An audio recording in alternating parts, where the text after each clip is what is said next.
السلام علیکم سامعین، 13 جمادی الثانی کی تاریخ شروع ہو چکی ہے، 4 دسمبر ہے۔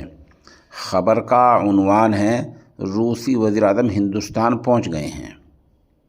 آپ کو پتہ ہے کہ آج روسی وزیر اعظم ولادیمیر پوتن کا صبح سے انتظار تھا۔ آج شام وہ دہلی پہنچ گئے ہیں۔ ایئرپورٹ پر، ہوائی اڈے پر ہمارے وزیر اعظم نریندر مودی نے ان کا استقبال کیا ہے، اور استقبال زبردست کیا ہے۔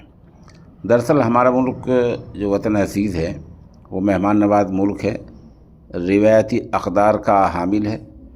اس کی ہر چیز میں سنسکرتی، تہذیب، ثقافت، تمدن، یہ سب کچھ ملا جلا ہوتا ہے۔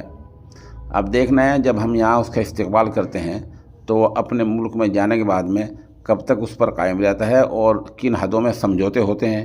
اس سے پہلے ہم جب ٹرمپ پہلی بار صدر تھے ان کا اس سے بڑا استقبال کر چکے ہیں، اور ٹرمپ نے جو ہمارے ساتھ اس بار کیا ہے وہ آپ سب جانتے ہیں۔ میڈیا جس طرح ولادیمیر پوتن کے بارے میں بڑھا جا کر اسٹوریاں پیش کر رہا ہے، ٹرمپ کے بارے میں بھی اس وقت اسی طرح اسٹوریاں پیش کی گئی تھی۔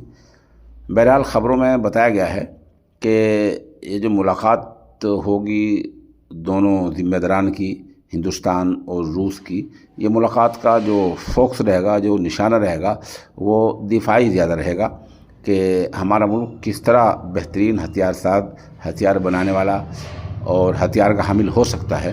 اور یہ بھی دیکھنا ہوگا کہ روس کی جو اعلیٰ ٹیکنالوجی ہے، جو ہتھیار بنانے کی تکنیک ہے، جو ہتھیار بنانے کا طریقہ ہے، کیا وہ ہمیں مہیا کرا پائیں گے یا اسمبل کریں گے۔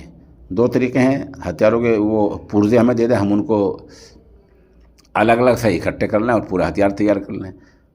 آخر طریقہ یہ ہوتا ہے کہ پوری ٹیکنالوجی دے دیں، اور پوری ٹیکنالوجی تو مغربی ممالک تب دے پاتے ہیں جب بہت زیادہ تعلقات ہو جائیں، اور روس سے ہمارے تعلقات دیرینہ ہیں۔